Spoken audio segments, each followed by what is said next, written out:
अस्सलाम वालेकुम स्टूडेंट, कैसे हैं आप सब। उम्मीद करता हूं कि सब खैर और आफियत के साथ होंगे। स्टूडेंट आज हम जो है क्लास 9 की एक्सरसाइज 1.4 जो है उसको स्टार्ट करने लगे हैं। तो इस एक्सरसाइज के अंदर मोस्टली जो क्वेश्चन है वो प्रोडक्ट के हैं, कालबों के, हासिले ज़रब के हैं। इससे पहले हम कालबों की जमा जो है उसके बारे में जान चुके हैं, सीख चुके हैं।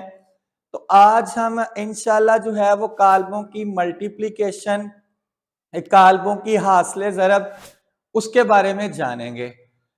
तो एक्सरसाइज पर जाने से पहले जैसा कि हमें पता है कि हमें पहले उस एक्सरसाइज के मुतलका कंसेप्ट, उसी एक्सरसाइज के मुतलका जो है वो आइडियाज उनको सीखना होता है।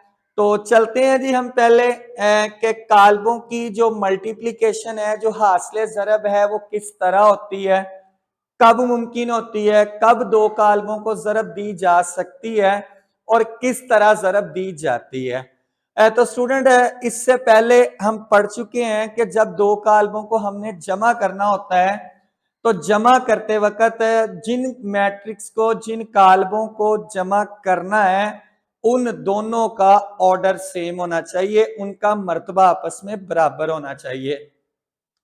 तो यहां पे आज हम सीखने वाले हैं कि दो कालबों को जब ज़रब देनी है तो उसके बारे में क्या रखना जहन में चाहिए, क्या चीजें होनी चाहिए, तो फिर कालब आपस में ज़रब हो सकते हैं। नंबर 1 स्टूडेंट, दो कालबों की ज़रब उस वक्त मुमकिन है जब पहला जो कालब है जिसको हमने पहले नंबर पे लिखा है उसके नंबर ऑफ कॉलम्स, पहला जो कालब है उसके कॉलम इक्वल होने चाहिए, बराबर होने चाहिए जो कालब दूसरे नंबर पर है उसकी कतारों के। यानी दो कालबों को ज़रब देना कब मुमकिन है, पॉसिबल है, कंफर्मेबल है, जब पहला जो कालब है, यानी हमने दो कालब लिखे, उसमें जो पहले नंबर पे कालब लिखा है उसके कालमों की तादाद, नंबर ऑफ कॉलम्स, अगर इक्वल है जो दूसरे नंबर पे कॉलम लिखा है, कालब लिखा है उसकी रोज के, तो उस वक्त हम कालब को ज़रब देना स्टार्ट करेंगे। अगर ऐसा नहीं है तो हम कह देंगे कि ये जो दिए गए कालब हैं इनका हासिले ज़रब जो है वो मुमकिन नहीं है, ये पॉसिबल नहीं है कि इनको ज़रब दी जा सके। क्या मैंने कहा कि दो कालब हैं, उसमें जो फर्स्ट मैट्रिक्स है, जो पहले नंबर पे लिखा गया मैट्रिक्स है, फर्स्ट मैट्रिक्स पहले नंबर वाला, उसकी नंबर ऑफ कॉलम्स यानी एम इक्वल होना चाहिए जो सेकंड नंबर पे मैट्रिक्स लिखा हुआ है, सेकंड नंबर वाला जो कालब है उसकी नंबर ऑफ रोज के। अगर एम जो है पहले वाले कालब का कालमों की तादाद जो है वो इक्वल है दूसरे कालब की कतारों की तादाद के, तो हम उन कालबों को ज़रब दे सकते हैं। क्लियर है। मसलन यहां पे मैं एग्जांपल लिखता हूं जी, यहां पे एक कालब लिखते हैं 1 2, यहां पे एक कालब लिखते हैं 4 0।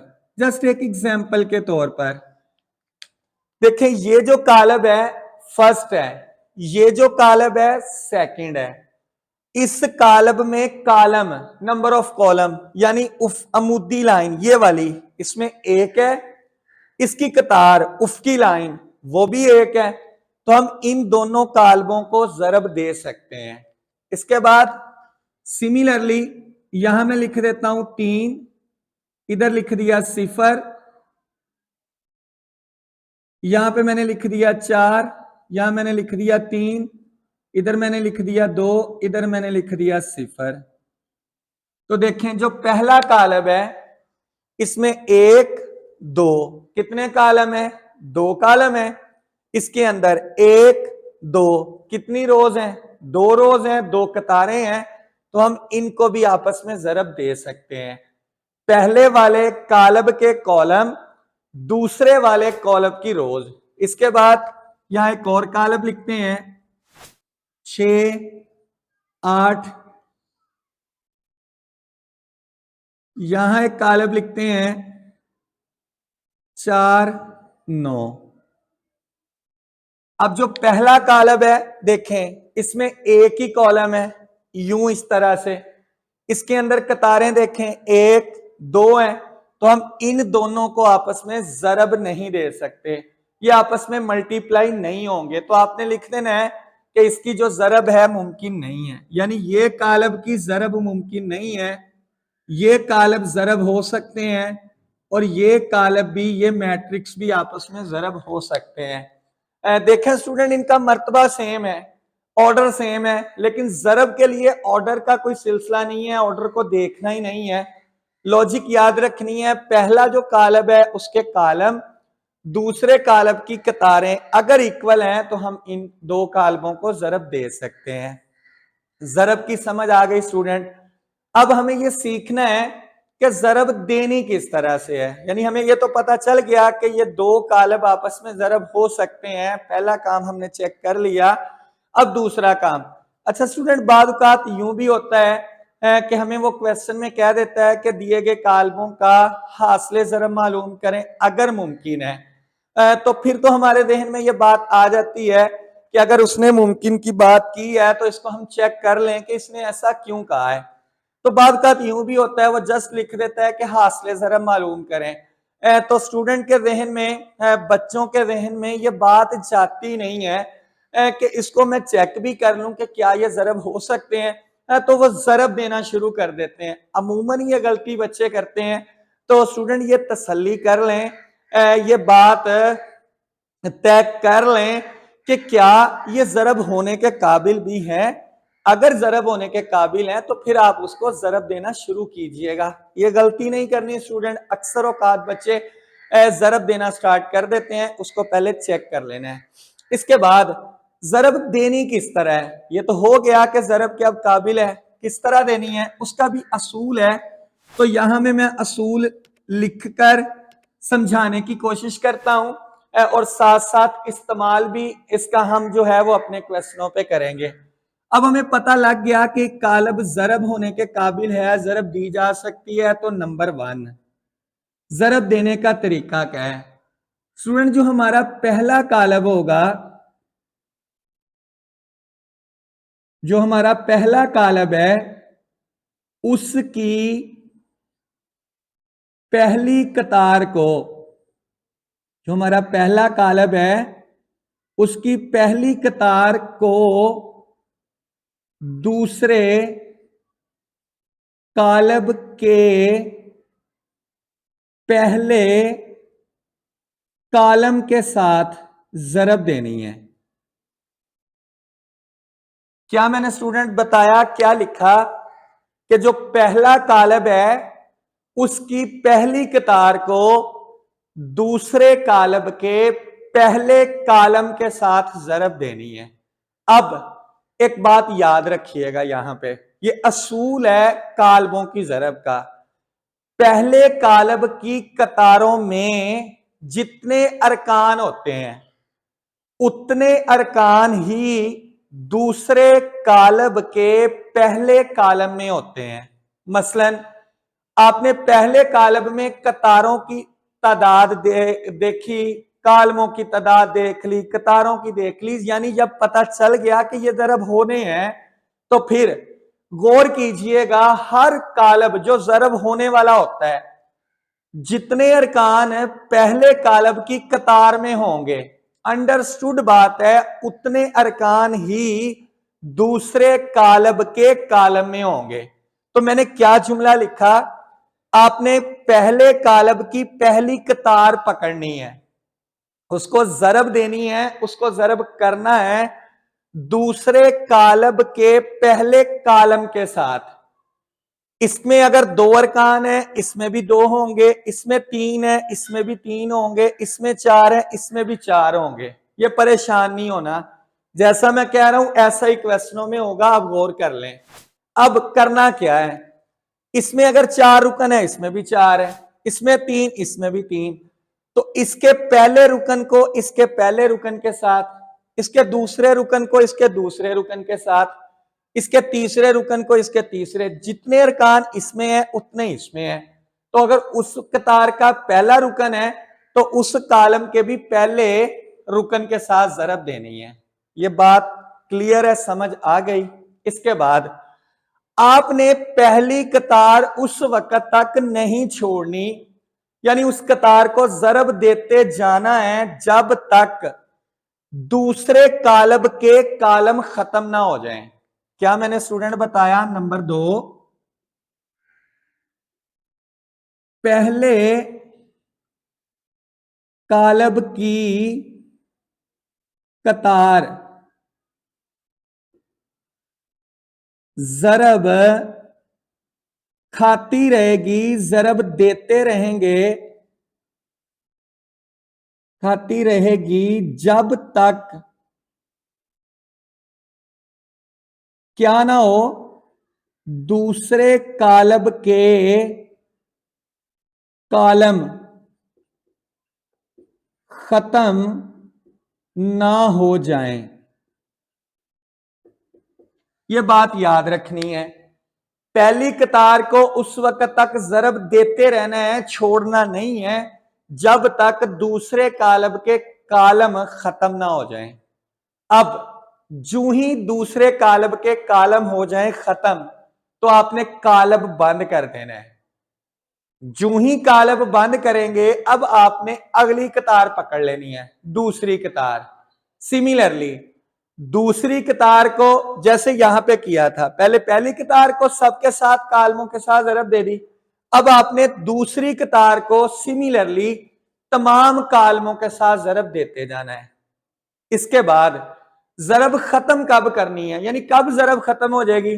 तो स्टूडेंट जब पहले कालब की कतारें खत्म हो जाएंगी। जो ही पहले कालब की कतारें खत्म हो जाएं तो आपने जरब देना खत्म कर देनी है और एंड में उनको आपने जमा या तफरीक कर लेना है। इसके बाद एक और बात याद रखिएगा, जो हमारे अक्सर स्टूडेंट, हमारे अक्सर बच्चे, प्यारे प्यारे बच्चे यहां पे गलती करते हैं, उन्हें यही नहीं पता लगता कि हमने जब जरब दी है तो सेंटर में जमा कब आना है, दो जमा होने के अलावा दो अरकान में वक्फा कब आना है, कब अरकान एक दूसरे से दूर लिखने हैं और कब इकट्ठे करके लिखने हैं। ये कंफ्यूजन रह जाती है। यानी अक्सर स्टूडेंट कहते हैं कि मुझे ये पता चल गया कि ये जरब हो रहे हैं, मुझे ये भी पता है कि जरब देनी कैसे है, लेकिन मुझे ये पता नहीं चलता कि हमने सेंटर में वक्फा कब लिखना है, कब सेंटर में दो अरकान को जोड़ के लिखना है। तो स्टूडेंट याद रखिएगा, पहले कालब की पहली कतार जो है दूसरे कालब के पहले कालम के साथ जब तक जरब खाती रहेगी, फर्ज किया इसमें अरकान थे 2, इसमें भी 2, तो वो दोनों अरकानों को इकट्ठा जोड़ के लिखना है।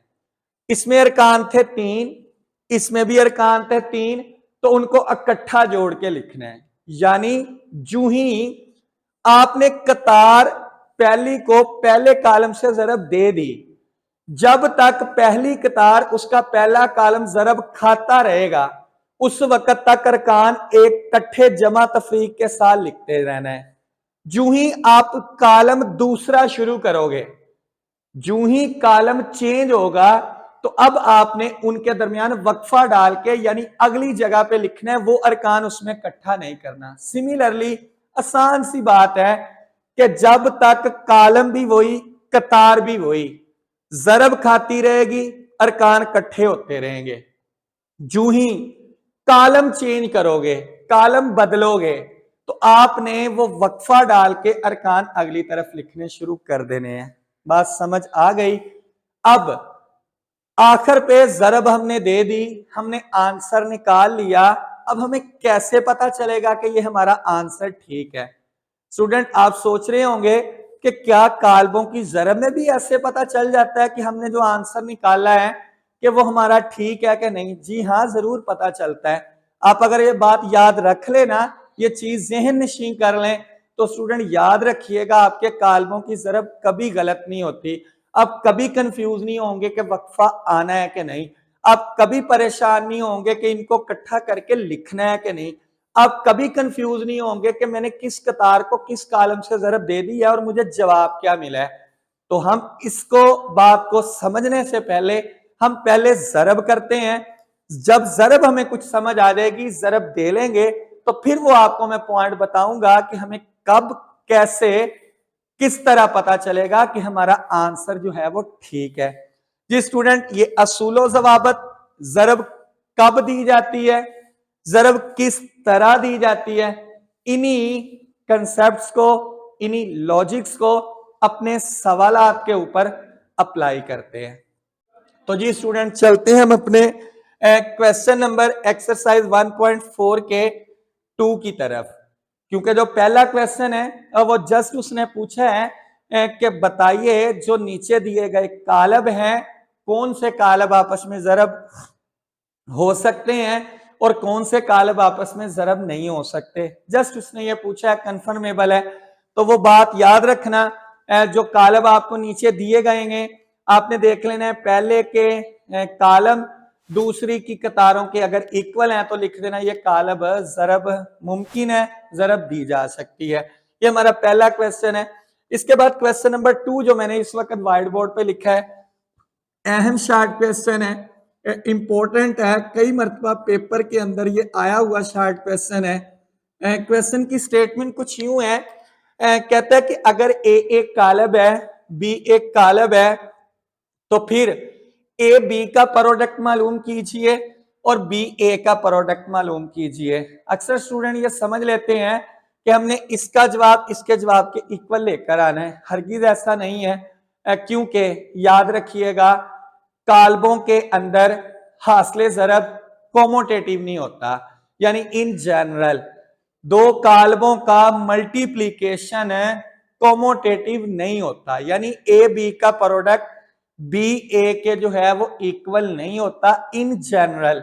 इन जनरल क्या चीज है ये भी इंशाल्लाह मैं आपको कभी बताऊंगा। रियाजी के अंदर हमें बहुत सारी ऐसी टर्म्स हैं जो हम अक्सर किताबों में पढ़ते हैं, अक्सर हम लफ्जों में सुनते हैं, लेकिन हमें इसका मतलब सिखाया नहीं जाता, हमें ये चीजें बताई नहीं जाती और हमें अक्सर औकात ये कहकर बात आगे निकाल दी जाती है कि ये पेपर के अंदर आने वाले नहीं है। स्टूडेंट, बात ठीक है हमारी, हमें पता है कि ये चीजें पेपर में डिस्कस नहीं होती, लेकिन हम कभी जॉब के लिए किसी जगह बैठे इंटरव्यू दे रहे होते हैं तो हमें अक्सर इन टर्म से वास्ता पड़ता है कि इन जनरल का रियाजी के अंदर मतलब क्या है।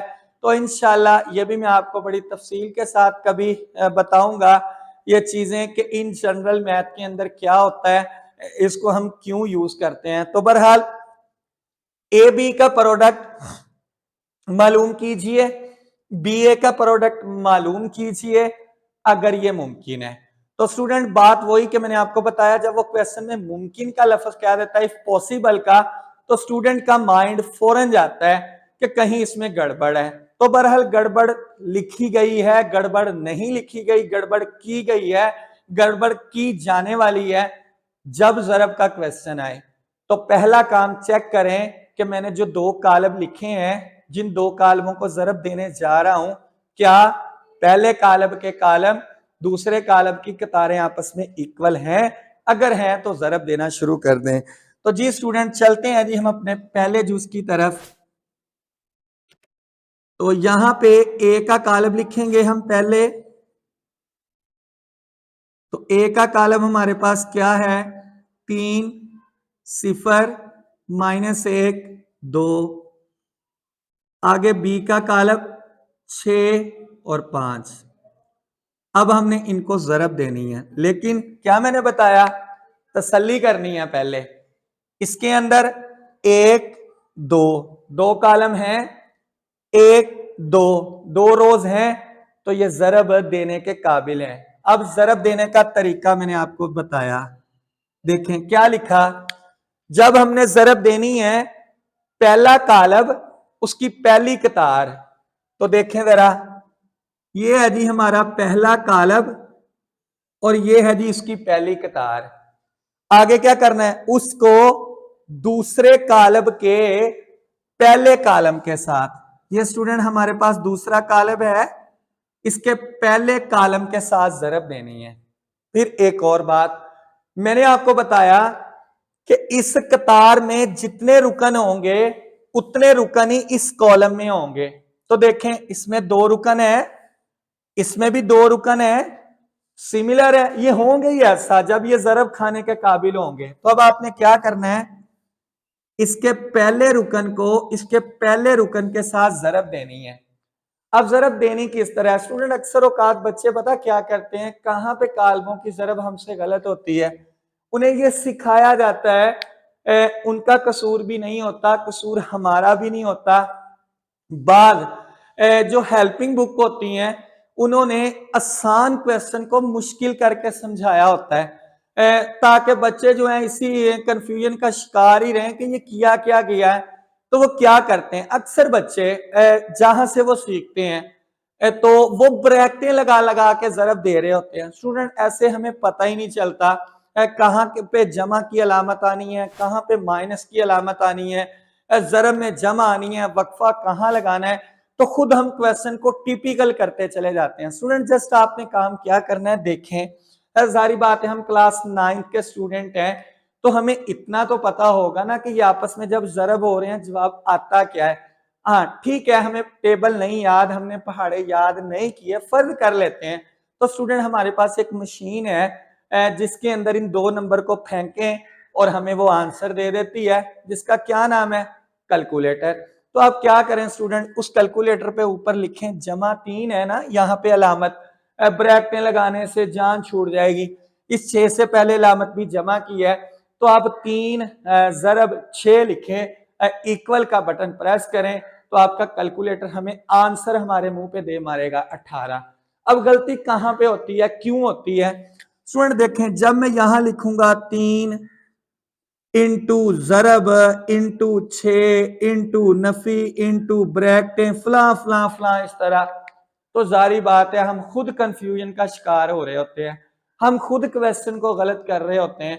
और एंड पे आपको कहा जाता है जी दें जरब, अब अलामतों का पता नहीं चलता, वक्फा कहां लगा दिया गया है इसका पता नहीं चलता। तो हम क्यों क्वेश्चन को मुश्किल कर रहे हैं जब इतना क्वेश्चन आसान है, जब जरब देनी इतनी आसान है, समझ हमें सारी है।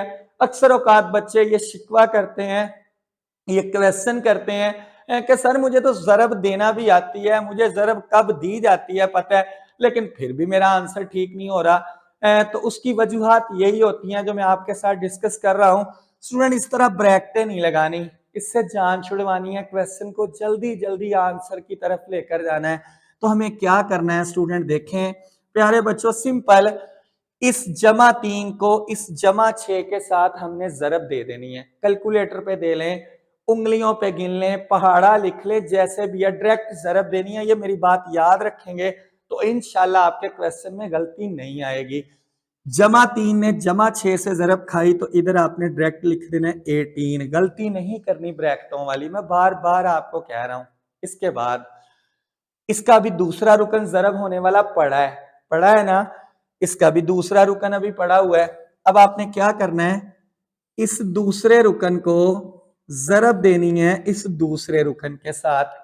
अब फिर यहां पे अक्सर बच्चे गलती करेंगे, करते हैं क्या है, वो परेशान है कि अब जब हमने जमा के 0 को जमा पे 5 से जरब दी तो जवाब तो आ गया 0।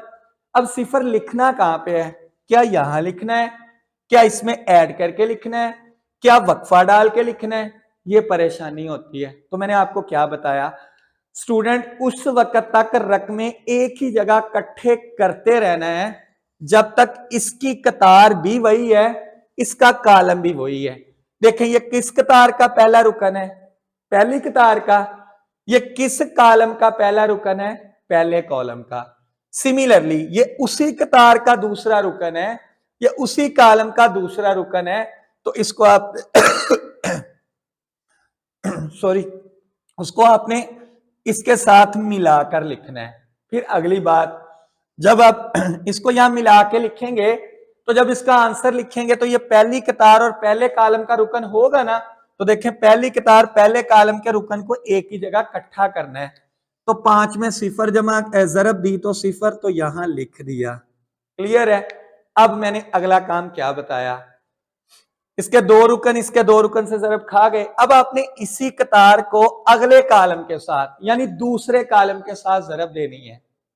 कतार उस वक्त तक छोड़ेंगे नहीं जब तक सारे कॉलम जरब ना हो जाएं। अब इसी कतार को इसके दूसरे कॉलम से जरब देनी है, तो आप मुझे क्या कहेंगे भला? आप कहेंगे सर इसका तो दूसरा कॉलम ही नहीं है। हाँ ठीक है, अच्छी बात। जब इसका दूसरा कॉलम नहीं है तो हमें क्या मुसीबत है अब जरब देने की? मैंने क्या बताया, जू ही कॉलम खत्म हो जाए, किसके भला? दूसरे कॉलम के, तो आपने कॉलम को बंद कर देना है। क्या करना है स्टूडेंट? कॉलम को बंद कर देना है। कब? जब इस कॉलम के कॉलम खत्म हो जाए। हो गए खत्म, अब फौरन कतार छोड़ दो। जब कॉलम बंद कर दिया तो कतार फौरन छोड़ दो। अब इस कतार का इस क्वेश्चन से काम हो गया खत्म। अब हम मूव करेंगे दूसरी कतार की तरफ। सिमिलरली दूसरी कतार को अगेन जरब देनी है इसी कॉलम के साथ जो यहां लिखा गया है। फिर क्या बताया मैंने, जितने रुकन अरकान इसमें होंगे उतने इसमें भी होंगे, इसमें भी दो, इसमें भी दो। सिमिलरली इसके पहले रुकन को जरब देनी है इसके पहले रुकन के साथ। नफी एक को किससे जरब देनी है? 6 से। अगेन ब्रैकेटें लगाई होंगी, नफी 1 इंटू जमा 6 इंटू, गलती हो जाएगी। डायरेक्ट कैलकुलेटर पे डायरेक्ट जहन में जरब दें। नफी 1 को जरब दी जमा 6 से, कितना आएगा? माइनस का 6, तो यहां मैंने लिख दिया। क्लियर है। इसके बाद इसका दूसरा रुकन, इसका दूसरा रुकन, यानी अब हमने 2 को जरब देनी है किसके साथ? 5 के साथ। 2 भी जमा का, 5 भी जमा का, कितना आएगा? जमा का 10, तो यहां हमने लिख दिया।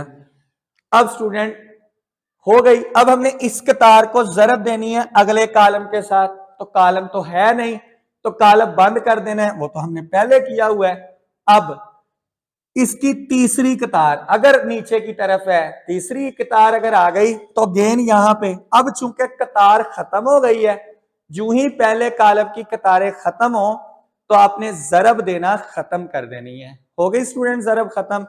अब इसको करते हैं इकट्ठा। 18 में सिफर जमा किया, जमा तो करना आता है ना। 18 10 में से 6 निकाले तो 4, ये मैंने लिख दिया इसका आंसर। हमें 2 नंबर यहां तक मिलने हैं। अब हमें कैसे पता चले हमारा आंसर ठीक है? क्या जो मैंने आंसर लिखा है इसकी तरतीब यही आनी है? क्या इसमें वाकई 2 कतारें और 1 कॉलम ही आना है? क्या मैंने यहां कहीं वक्फा तो नहीं डालना था? क्या मैंने इन अरकान को कहीं यही तो नहीं लिखना था? तो इस बात को समझने के लिए कि हमें कैसे पता चले कि हमारे आंसर का जो ऑर्डर है वो ठीक है, स्टूडेंट वो बात याद रखिएगा। क्या है? मैंने आपको वीडियो के शुरू में बात बताई थी कि मैं आपको बताऊंगा। स्टूडेंट याद रखें, जो हमारा आंसर आता है इसका मर्तबा किस तरह का होना चाहिए। जो हमने आंसर निकाला इसका ऑर्डर किस तरह का हो तो हमारा आंसर जमा जिन रुकनों को करना था उन्हीं को किया है, जहां वक्फा डालना था वहीं वक्फा डाला है, वो कैसे पता चलता है? स्टूडेंट याद रखना, पहला जो कॉलम था जहां से हमने जरब देना शुरू की इसको इससे, इसका मर्तबा ऐसा होना चाहिए कि जो पहला कॉलम है उसकी जितनी कतारें हैं, क्या मैंने कहा? जो पहला कॉलम है जितनी उसकी कतारें हैं उनकी जितनी तादाद है वो इक्वल होनी चाहिए जो दूसरा कॉलम है उसमें जितने कॉलम हैं। अगर हमारा आंसर इस ऑर्डर का है तो याद रखना हमने जरब ठीक दी है। अगर हमारा आंसर इस ऑर्डर को फॉलो नहीं करता तो समझ जाना हमने जरब में कहीं गड़बड़ की है। क्या मैंने बताया? आपने जरब दे दी, लॉन्ग क्वेश्चन आ गया, 4 नंबर का क्वेश्चन है, परेशान हो गए कि फर्क आना था नहीं है ना। पहली तो बात है स्टूडेंट, जब आप बात को तवज्जो से समझ लेते हैं ना, जब मेरे बात जो मुंह से निकली है, जो बात मैंने आपको बड़े आराम आराम से समझाई है, अगर हमें उस बात की समझ आ गई है तो इंशाल्लाह फिर ये तसल्लियां, ये कॉन्फिडेंस लेवल, यहां तक हमें नौबत ही नहीं पड़ती कि हमारा ये आंसर चेक भी कर ले। लेकिन फिर भी इंसान है, गलती हो सकती है, ठीक है। मैं ये नहीं कहता कि गलती नहीं होती, लेकिन हम कम कर सकते हैं, कोशिश कर सकते हैं। तो इंशाल्लाह जरूर अल्लाह ताला हमारी फिर मदद करते हैं और जरूर हमें जो है वो क्वेश्चन आसान और आसान तर हमारे लिए होते चले जाते हैं। तो बहरहाल क्या मैंने कहा कि जब हमने कालमों को ज़रब दे दी, हमारा आंसर आ गया। परेशान है, अभी भी कंफ्यूज है कि कहीं वक्फा आना था, जमा करना था, तो चेक कर लें कि जो आपका आंसर है उसका ऑर्डर कैसा होगा तो आंसर ठीक है। जो हमने ज़रब दी है उसमें पहले कालब में जितनी कतारें हैं उनकी तादाद देखें, एक, दो कतारें हैं, उ इक्वल होनी चाहिए दूसरे कालम में जितने कालम है। दूसरे कालम में कितने कालम है? एक। तो इसके आंसर का ऑर्डर 2/1 होना चाहिए। देखें ऑर्डर कितना है, 2/1 है, तो हमें तसल्ली हो जाएगी, हमारा आंसर जो है वो ठीक है। क्लियर है स्टूडेंट? मेरा ख्याल है अच्छे से ज़रब की समझ आ गई है। अब हमने जितने भी क्वेश्चन करने हैं इस एक्सरसाइज के, ज़रब के क्वेश्चन है, सिमिलर असूल याद रखने हैं। चलते हैं जी है दूसरे जुज की तरफ। कहता है कि आपने बी के कालब को ए से ज़रब देनी है। तो पहले हम लिखते हैं जी बी का कालब 6, 5, इसको ज़रब देनी है ए के कालब के साथ 3 0 -1 2। तो स्टूडेंट क्या करना है, पहला काम बताइएगा जरा मुझे। हमने पहले चेक करना है क्या ज़रब होते हैं।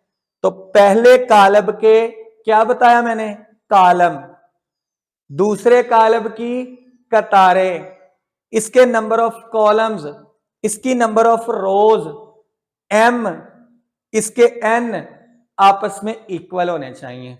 देखें इसमें कालमों की तादाद अमूदी लाइन 1 है, इसमें कतारों की तादाद 2 है।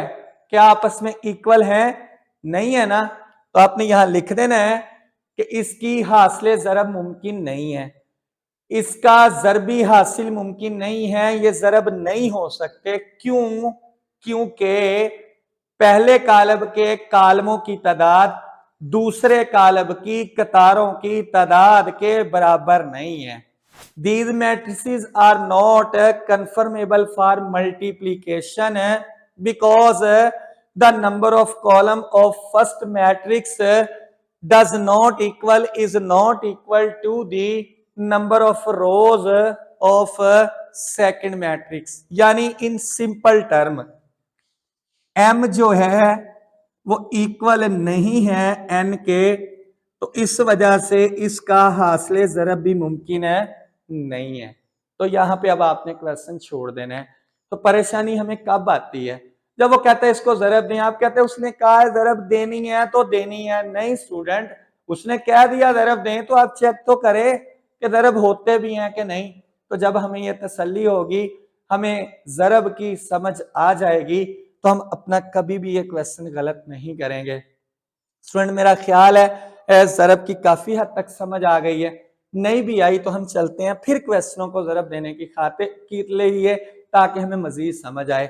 हमारा क्वेश्चन नंबर 3 है, अहम शार्ट क्वेश्चन है, छोटे छोटे क्वेश्चन है, सिर्फ ये परेशान करते हैं ज़रब करते वक्त इतना, वरना छोटा शार्ट क्वेश्चन कौन देता है जी, आते हैं पेपर के अंदर। क्योंकि यहाँ पे स्टूडेंट क्या भूलते हैं, याद रखिएगा, इकट्ठा करके लिखना है या वक्फा डाल के लिखना है, बस ये गलती होती है। ये गलती तब आपसे होनी है जब आप अपना बुनियादी कंसेप्ट भूलेंगे।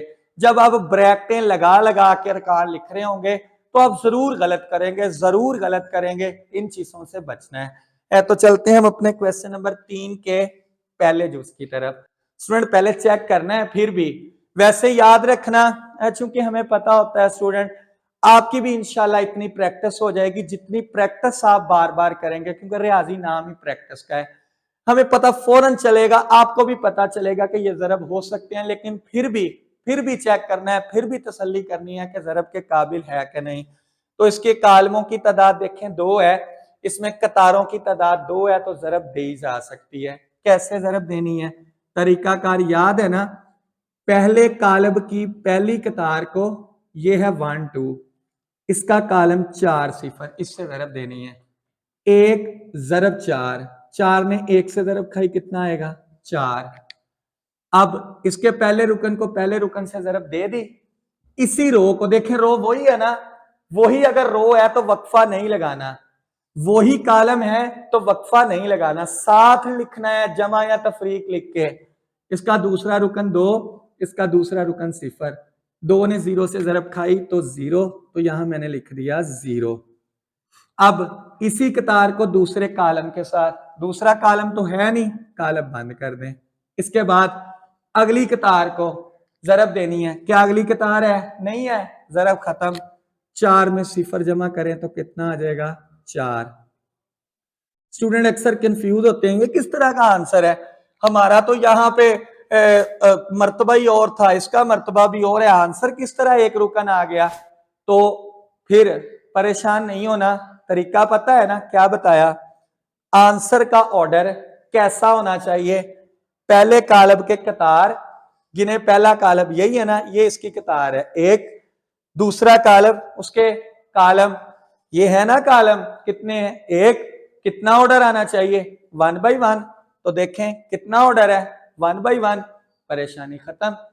चलते हैं दूसरे जुज की तरफ जी स्टूडेंट, उसी तरह पहले चेक करेंगे, चेक कर लिया, बार बार मुझे ये बात नहीं दोहरानी, चेक हो गया, कर लिया, कैसे करना सीख लिया, जरब देनी है।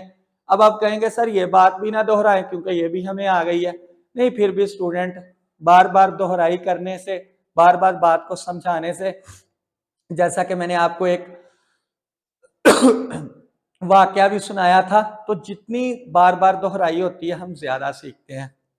तो बहरहाल 1 को दी 5 के साथ जरब, तो स्टूडेंट कितना आएगा 5, 2 ने नफी 4 से जरब खाई तो नफी का 8, अब 5 में से 8 नफी का गया तो कितना आ जाएगा नफी का 3, ये हमने जरब दे दी।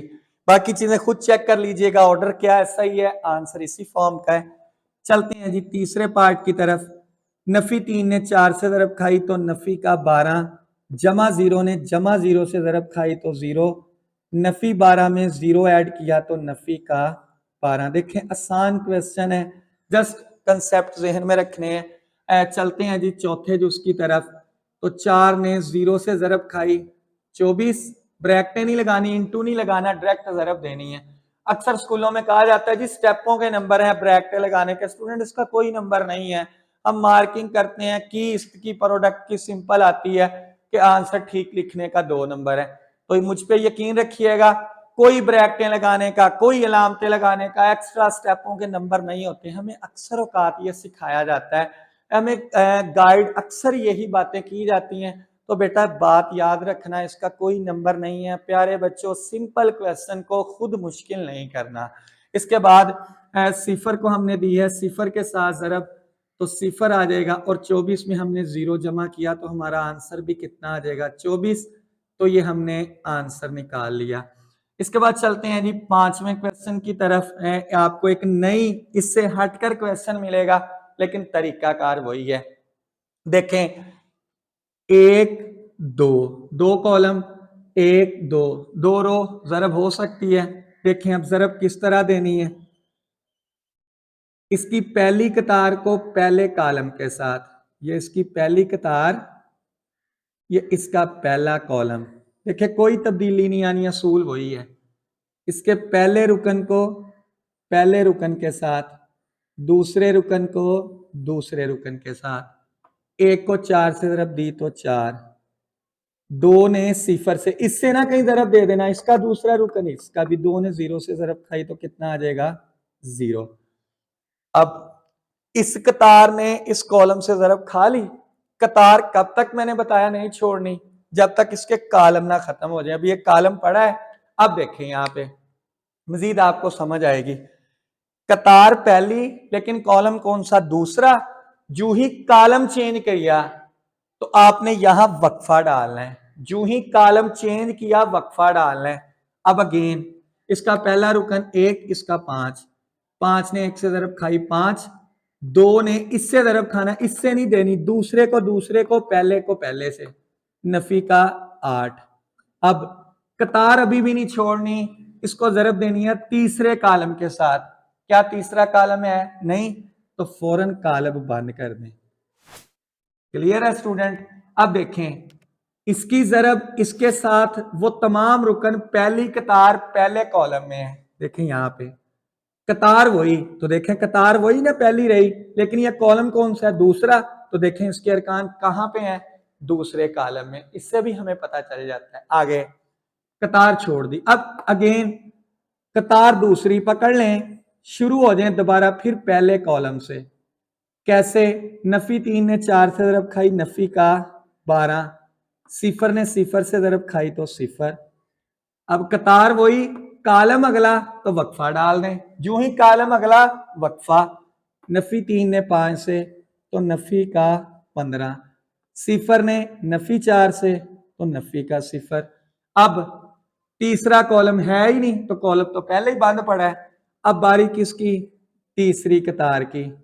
सिमिलरली 6 ने 4 से 24, नफी 1 ने सिफर से सिफर, 6 ने 5 से 30, नफी 1 ने नफी 4 से तो जमा का 4। 1 2 3 कतार। अब ज़रब कब बंद करनी है? जब कतारें खत्म हो जाएं। हो गई? लिखें जी आंसर। जमा तो कर लेंगे ना, वरना कैलकुलेटर तो है ही, इसमें कोई परेशानी नहीं, शर्मिंदा नहीं होना कि मैं कैलकुलेटर से जमा तफरीक करूं। पेपर हल करने वक्त वाले को क्या पता आपने कहां से जमा तफरीक की है, उसे तो आंसर ठीक चाहिए। निकला है आंसर? अगेन तसल्ली कर ले कि कहीं ये असूल सिर्फ इन्हीं क्वेश्चनों के लिए नहीं तो नहीं था, ऐसे ही सर ने हवाई तीर तो नहीं मार दिया जो इस पे ही अप्लाई हुआ। चेक करते हैं इस पे अप्लाई होता है। कैसा ऑर्डर आए? पहले कालम की कतारें गिने, 1 2 3, 1 2 3। दूसरे कालम के कालम 1 2 1 2, 3/2 ऑर्डर है। तो अगर ऑर्डर सेम है हमारा आंसर ठीक है। हाँ, आंसर ठीक कब है? ज़रब भी ठीक होनी चाहिए। Clear student? इसके बाद स्टूडेंट, इसके बाद क्वेश्चन नंबर 4 है, उसके अंदर भी ई तक आई थिंक पार्ट है, वो भी इसी तरह मल्टीप्लीकेशन के हैं। अब उसकी भी जरा ज़रब दे के चेक कर लेते हैं, वरना आप स्टूडेंट जितनी भी ज़रब है कालब की आएगी, लॉन्ग क्वेश्चनों तक भी हमने जाना है, तो प्लीज मेहरबानी कीजिएगा ज़रब को अब नहीं भूलिएगा, ज़रब को याद रखिएगा, क्योंकि हमने ग्रामर रूल की तरफ जाना है, इन्वर्जन मेथड की तरफ बढ़ना है, हमने ज़रब दे के इनवर्स की तरफ जाना है, ज़रब दे के ट्रांसपोज की तरफ जाना है। तो जब तक हमें ज़रब देना नहीं आएगी हमारा लॉन्ग क्वेश्चन भी ठीक नहीं होगा। तो इसको अच्छे तरीके से ज़रब को हमने समझना है। इसी वजह से मैं आपको इसका अभी क्वेश्चन नंबर 4 भी करवाऊंगा। तो बढ़ते हैं इंशाल्लाह जी हम अपने अगले क्वेश्चन नंबर 4 की तरफ। जी स्टूडेंट, क्वेश्चन नंबर 4 की तरफ उसी तरह हमने मल्टीप्लाई करना है। इसका ए पार्ट मैंने आपके सामने लिखा, तो उसी तरह 2 खाएगा 2 के साथ ज़रब आएगा 4, 3 खाएगा 3 के साथ ज़रब आएगा 9, 2 ने नफी 1 के साथ नफी का 2, 3 खाएगा सिफर के साथ तो सिफर, 1 ने खाई 2 से ज़रब 2, 3 ने 1 के साथ तो 3, 1 ने नफी 1 के साथ नफी 1, 1 खाएगा सिफर के साथ, 0 ने 2 के साथ तो सिफर, नफी 2 ने 3 के साथ नफी का 6, 0 खाएगा नफी 1 से तो सिफर, चाहे नफी का बेशक लिख लें, नफी 2 खाएगा सिफर से तो सिफर। अब स्टूडेंट इनको हम इकट्ठा कर लें, तो आगे की तरफ मैं इसका लिख देता हूँ आंसर, 9 4 13 आ जाएगा, नफी का 2 आ जाएगा, 3 और 2 5, नफी का 1, नफी का 6 और यहाँ क्या आ जाएगा? सिफर। ठीक है स्टूडेंट, सिमिलरली इसको चेक कर लेते हैं। तो 1 ने 1 के साथ 1, 2 ने 3 के साथ 6, 3 ने नफी 1 के साथ नफी 3। अब जरा यहाँ पे गौर करें क्योंकि बाकियों से जरा मुनफरद है। देखें इसमें कितने अरकान हैं? 3, इसमें भी कितने अरकान है? 3। क्या बात बताई थी? जितने इसकी कतार में होंगे उतने इसके कॉलम में भी होंगे। क्लियर है? पहले को पहले से, दूसरे को दूसरे से, तीसरे को तीसरे से। कतार वही, कालम वही। तो देखें कहीं वक्फा नहीं आएगा, इकट्ठे लिख लेने हैं। कहीं ये ना कहना सवाल में 2 अरकान इकट्ठे करने हैं, नहीं, ये असूल नहीं है। असूल क्या है? इसकी कतार को इसके कॉलम से, इसमें होते हैं 4, इसमें 4, इसमें 5, इसमें 5, तो इकट्ठा करके ही लिखते जाते हैं। जब कॉलम चेंज करोगे तो फौरन क्या डाल दोगे? वक्फा। आगे चलते हैं। 1 खाएगा 2 के साथ, 2 कॉलम चेंज, वक्फा। 2 ने 4 से 8 और 3 ने 1 के साथ 3। इसी कतार को तीसरा कॉलम। आप कहेंगे सर तीसरा कॉलम तो नहीं है, मैं भी कहूंगा कॉलम बंद कर दो। इसके बाद 4 को 1 के साथ, 5 को 3 के साथ, 6 को नफी 1 के साथ। तवज्जो से दीजिएगा, बाद का हमसे भी जल्दी में कहीं मिस्टेक हो जाती है, तो तवज्जो से। 4 को 2 के साथ 8, 5 को 4 के साथ 20, 6 को 1 के साथ तो 6। कर लें जी इनको इकट्ठा। 6 7, 7 में से 3 गए 4, 8 2 10 और 3 13, 15 और 4 19, 19 में से 6 गए 13, 20 28 और 6 34। अब कुछ स्टूडेंट सोच रहे होंगे क्या इसका ऑर्डर भी ऐसा सर ने बताया था? चेक कर लें। इसमें कतारें कितनी? 1 2, इसमें कॉलम कितने? 2, तो 2/2। इसके बाद चलते हैं स्टूडेंट डी की तरफ। तो मैं अगर आपसे पूछता ना क्वेश्चन नंबर 4 खोले, तो देखें सारे ज़रब वाले क्वेश्चन है, लेकिन फिर भी एक आधा कर लेते हैं। तो आपने मुझे पता क्या कहना था? सर ये बटे वाला क्वेश्चन करवा दे। स्टूडेंट ये बच्चे जो होते हैं ना, जो ही थोड़ी सी रकम में तब्दीली आती है, रकम के साथ थोड़ी सी छेड़ाखानी की जाती है, तो बच्चे परेशान होते हैं। बेटा परेशान नहीं होना। कंसेप्ट नंबर 1 हाथ से छोड़ना नहीं है, तरीकाकार भूलना नहीं है, तो क्वेश्चन आपका कभी भी गलत नहीं होगा। तो चेक कर लेते हैं जी बटे वाला। तो क्या करना है? तरीकाकार वही पहले। 8 किससे ज़रब खाएगा? 2 के साथ 16, 5 इसके साथ माइनस का 20। अब इसने इससे ज़रब खानी है, तो आप क्या करते होंगे? यहाँ पे बटे इनटू वगैरह लिखते हैं।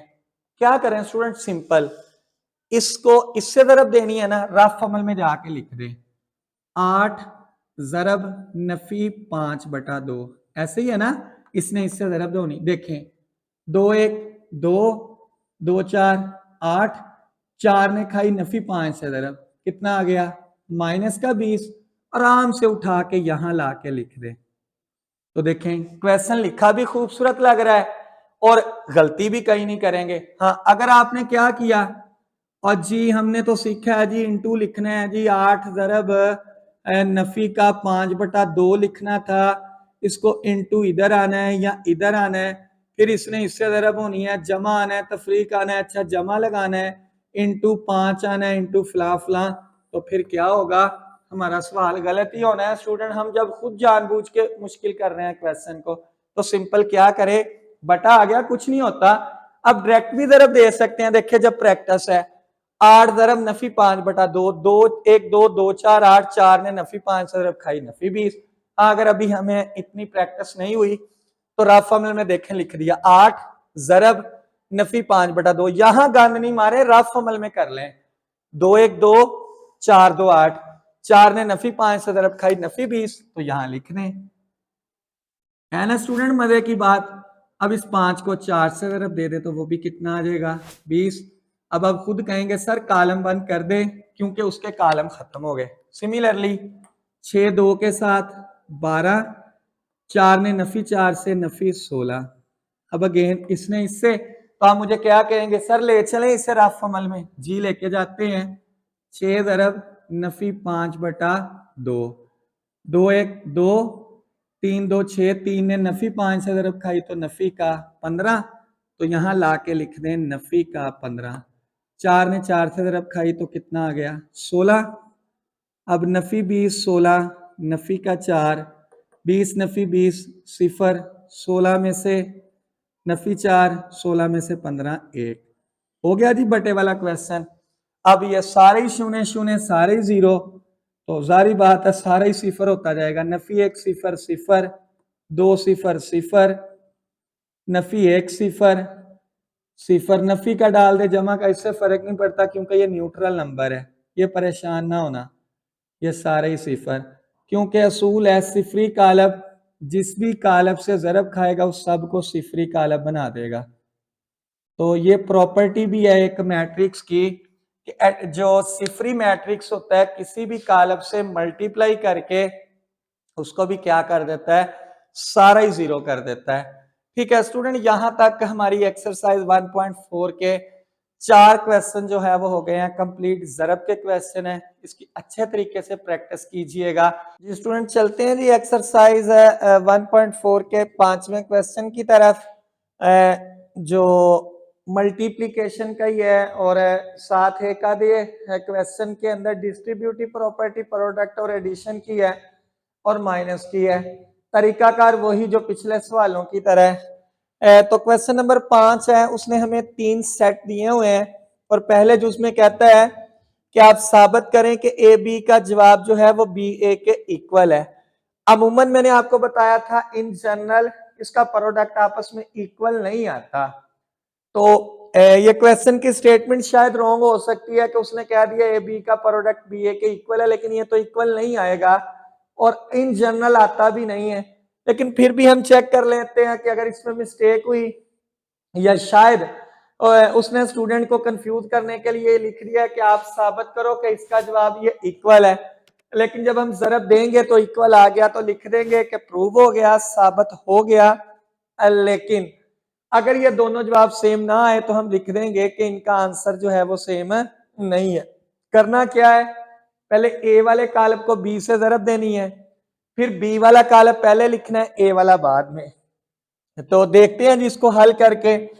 तो इसकी ले लेते हैं जी पहले लेफ्ट हैंड साइड, उसी तरह आपने लिखना है एल एच एस, तरीकाकार वही, इक्वल पूरी रकम लिखनी है ए बी। अब पहले ए वाला कालब लिखना है -1 3 2 और सिफर, फिर हमने बी वाला कालब लिखना है 1 2 -3 और -5।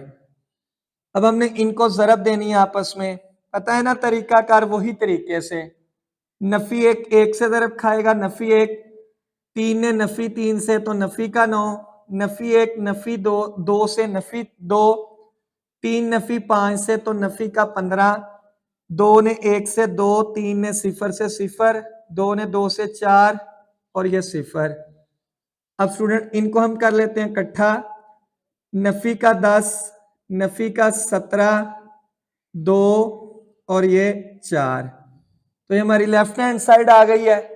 अब लिखते हैं जी इसकी right hand side, R H S equal B multiply A, यानी अब हमने बी का कालब पहले लिखना है 1 2 नफी 3 नफी 5 और ए का कालब बाद में लिखना है -1 3 2 और सिफर। तो ज़रब तरीकाकार वही है, वो नहीं बदलता। एक नफी एक, नफी एक, 2 ने 2 से ज़रब खाई तो 4, 1 ने 3 से 3, 2 सिफर सिफर, नफी ये जमा हो जाएगा, नफी 5 ने 2 से नफी का 10, नफी 9 और ये सिफर। अब इनको हम कर लेते हैं स्टूडेंट इकट्ठा, 4 में से 1 3, ये 3, नफी का 7, नफी का 9। तो देखें स्टूडेंट इक्वेशन 1 ये थी ना हमारी लेफ्ट हैंड साइड, और इक्वेशन 2 है। अब दोनों का जवाब सेम नहीं है तो आप लिख देंगे ए बी का जो प्रोडक्ट है वो बी ए के इक्वल है नहीं है, और आपकी बुक के अंदर उसने क्वेश्चन में लिखा हुआ है कि ए बी का जवाब बी ए के क्या है, इक्वल है, इस तरह स्टेटमेंट है, तो हम लिख देंगे कि ये सेम नहीं है। जस्ट देखें आसान सा क्वेश्चन है। इसके बाद दूसरा यूज है, तो मेरा ख्याल समझ आ रही होगी, है स्टूडेंट, एसोसिएटिव प्रॉपर्टी है with respect to multiplication of the matrix, कालबों की खासियत तलाजम बिलहाज ज़रब।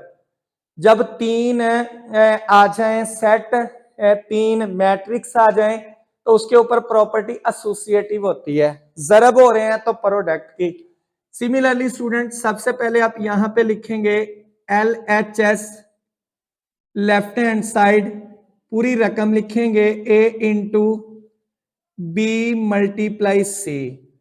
तो जैसे हमें पता है कि हमें पहले ब्रैकेट वाली रकम को जरब देनी है, तो पहले ये क्या लिखा है, A नकल लगा के यहां से A का सेट लिख दे, नफी 1 3 2 0।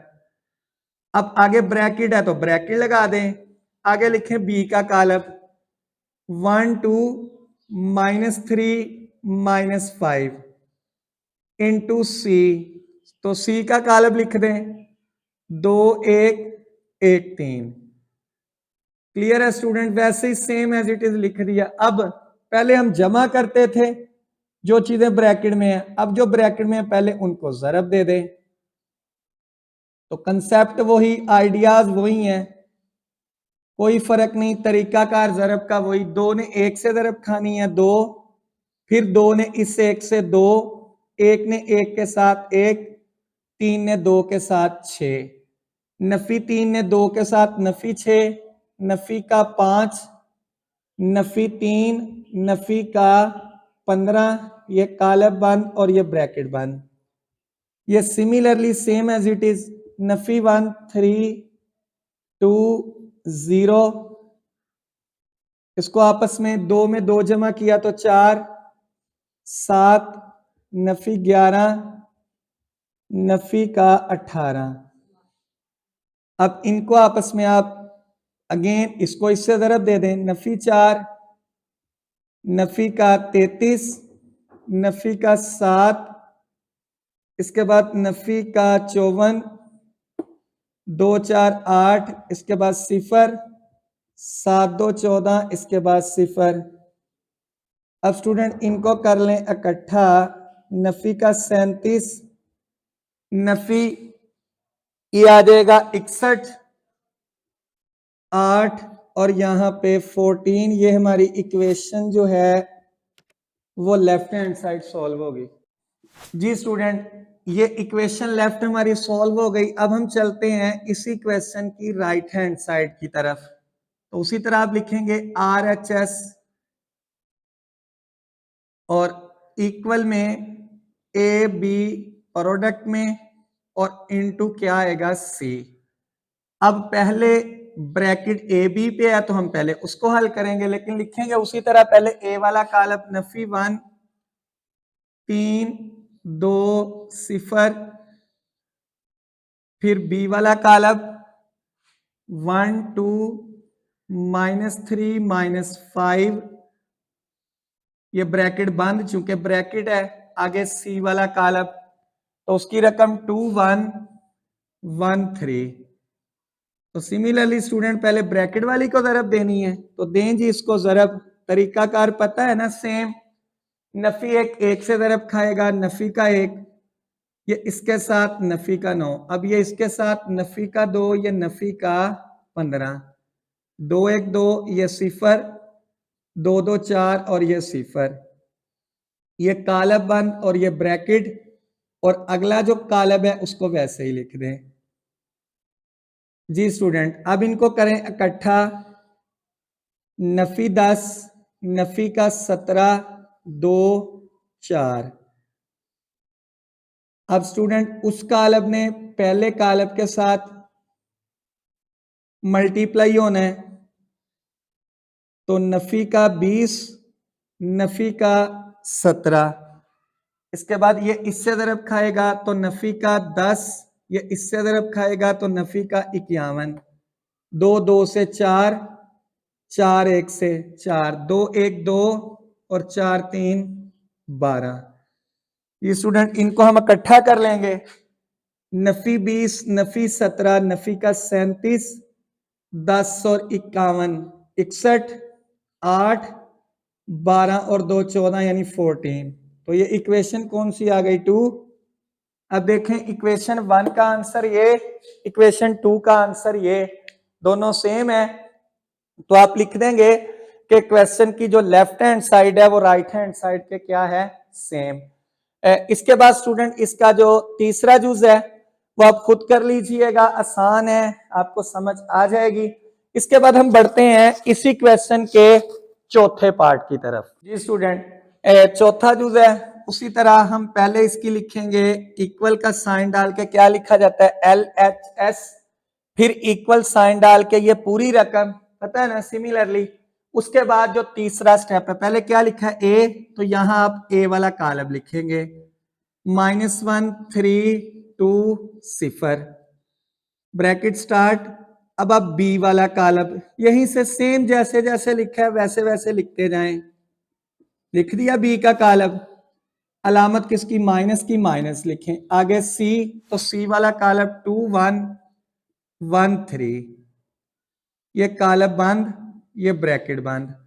अब हमें पहले ब्रैकेट वाला हल करना है ना, ब्रैकेट के अंदर माइनस वाली रकमें हैं, तो पहली रकम में से दूसरी को कर दें माइनस, तो 1 नफी 2 नफी 1 2 नफी 1 1 नफी 3 नफी 1 नफी 4 नफी 5 नफी 3 नफी का 8। अब क्या होना है, इन्होंने जरब होना है ना, आती है ना जरब देनी स्टूडेंट। तो नफी 1 1 3 नफी 4 नफी 12 नफी 1 नफी का 24 नफी 2 ये 0 2 ये 0। अब स्टूडेंट इनको कर लें इकट्ठा, तो नफी 11 नफी 25 नफी 2 और ये 2, इसको इक्वेशन 1 का नाम दे दें। इसके बाद स्टूडेंट इसकी चलते हैं राइट हैंड साइड की तरफ, यानी ये डिस्ट्रीब्यूटिव प्रॉपर्टी है एक लिहाज से। तो सिमिलरली क्या करेंगे आप, इक्वल साइन डाल के RHS, यानी ये रकम लिखेंगे। RHS लिखने के बाद AB नफी AC, हम पहले A को किससे ज़रब देंगे, B से, फिर A को किससे ज़रब देंगे, C से। जो इसका जवाब आएगा उसमें से इसके जवाब को क्या कर देंगे, माइनस। तो यहां पहले लिखते हैं जी A वाला कॉलम, क्या है A का कॉलम, नफी 1 3 2 0, लिख लिया A का कॉलम। अब यहां लिख दें B का कॉलम, 1 2 नफी 3 नफी 5, लिख लिया स्टूडेंट। देखें नकल लगा के, A का ये B का ये, अलामत किसकी, माइनस की, वो लिख दें। आगे अब फिर A का कॉलम, नफी 1 3 2 0 इंटू, यानी 7 कॉलम किसका, C का, तो 2 1 1 3। अब हमें पता है क्या करना है, पहले इन दोनों को ज़रब देनी है, तो नफी 1 आ जाएगा, 3 नफी 3 9, इससे नफी 2 नफी 15, 2 1 2 0 2 2 4 0, सेंटर में अलामत माइनस की। अब इसको आपस में ज़रब दे दें, नफी 2 3 नफी 1 3 3 9 4 0 2 और 0। अब स्टूडेंट इनको कर लें इकट्ठा, नफी 10 नफी 17 2 4, उनको भी स्टूडेंट इकट्ठा कर लें, 1 8 4 2। अब हमें क्या करना है, इसमें से उसको माइनस करना है। तो कैसे, उसी तरह पहले में से पहला, नफी 10 नफी 1 नफी 17 नफी 8 2 नफी 4 4 नफी 2, यानी मुतनाज़रा अरकान में से। अब करें इनको इकट्ठा, नफी 11 नफी 25 नफी 2 और 2, कौन सी इक्वेशन, 2 आ गई। अब चेक कर लेते हैं, नफी 1 नफी 25 नफी 2 2 2, क्या लिख देंगे, हेंस प्रूव दैट कि लेफ्ट हैंड साइड जो है वो राइट हैंड साइड के क्या है, इक्वल है। देखें दो ही कंसेप्ट यूज हो रहे हैं, या मल्टीप्लिकेशन का या एडिशन का। ब्रैकेटों का सिलसिला, ब्रैकेटों का तरीकाकार हमें आता है। अब हम चलते हैं स्टूडेंट इसके आखिरी क्वेश्चन, क्वेश्चन नंबर 6 की तरफ, जिसके दो पार्ट हैं। मल्टीप्लाई के बाद ट्रांसपोज लेना है, ट्रांसपोज हम पहले सीख चुके हैं, मल्टीप्लाई इस एक्सरसाइज में सीख ली है, तो दोनों साइडों का आंसर जो है वो क्या होगा, सेम। जी स्टूडेंट, सवाल नंबर 6 है, ये छठा क्वेश्चन है इसके अंदर हमें 3 सेट दिए गए हैं, 3 मैट्रिक्स दिए गए हैं। तो इसके 2 पार्ट हैं, ए बी का होल ट्रांसपोज इसके इक्वल साबित करना है, और दूसरा जुज ये है। दोनों सेम है, तो मैं आपके साथ दूसरा जुज जो है वो शेयर कर देता हूं। पहला जुज आप खुद कर लीजिएगा। और इस क्वेश्चन के अंदर अमूमन अक्सर औकात है अच्छे बच्चों से भी एक गलती होती है, वो मैं क्वेश्चन को हल करने के बाद आपको बताऊंगा कि वो एक ऐसा कौन सा पॉइंट है जिसको आपने जहन में रखना है, तवज्जो के साथ करना है, ताकि हमसे गलती ना हो। इसके अलावा इस सवाल में कहीं किसी जगह गलती नहीं होती। तो पहले क्वेश्चन को सॉल्व करते हैं, फिर डिस्कस करते हैं कि कहां पे गलती हमने नहीं करनी। तो पहला जुज आप खुद कर लीजिएगा। दूसरे जुज की तरफ बढ़ते हैं। कहता है जी बी सी का होल ट्रांसपोज इक्वल है सी ट्रांसपोज बी ट्रांसपोज के। तो मेरा ख्याल है कि जिन्हें कंसेप्ट और आइडियाज पता है, ब्रैकेटों का क्या ताल्लुक है, ट्रांसपोज में क्या किया जाता है, उनके लिए तो आसान है। लेकिन फिर भी हमारी प्रैक्टिस हो जाए, जितनी ज्यादा प्रैक्टिस होगी अच्छे तरीके से समझ सकेंगे। तो उसी तरह लिखते हैं जी हम यहां पे इक्वल का साइन LHS पूरी रकम BC और इसका होल है ट्रांसपोज। तो नकल लगा के सिमिलरली ब्रैकेट है तो ब्रैकेट लगाएं, आगे बी है तो बी का कालब लिखें, 1 2 नफी 3 नफी 5। आगे सी है तो सी का कालब लिखें, नफी 2 6 3 -9। ब्रैकेट बंद है तो ब्रैकेट बंद करें, ऊपर टी है तो टी लिखें। देखें नकल लगा के, ब्रैकेट शुरू बी का कालब सी का कालब ब्रैकेट बंद टी। तो पता है ना हमें पहले ब्रैकेट का मतलब, हमने इनको आपस में जरब देनी है। नफी 2 3 ने 2 से जरब खाई 6 नफी का 18 6 नफी का 15 18 जमा का 9 5 45। ये कालब बंद, ये ब्रैकेट और इसके ऊपर है टी जी। इनको कर लें इकट्ठा, 6 में से 2 4 नफी 12 नफी का 9 27 और ब्रैकेट हुई खत्म। जो टी था बाहर वो किस पे आ गया, कालब पे।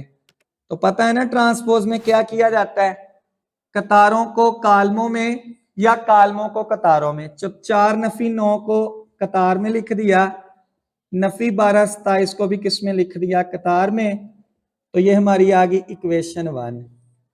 इसके बाद स्टूडेंट चलते हैं इक्वेशन 2 की तरफ, और आपको लग रहा है कि यहां पे तो हमने कहीं गलती करनी नहीं है। देखेंगे कहां पे हम गलती करते हैं जी। लिखते हैं जी इसकी RHS है क्या, पहले वो लिख लें। सी के ऊपर ट्रांसपोज, बी के ऊपर ट्रांसपोज।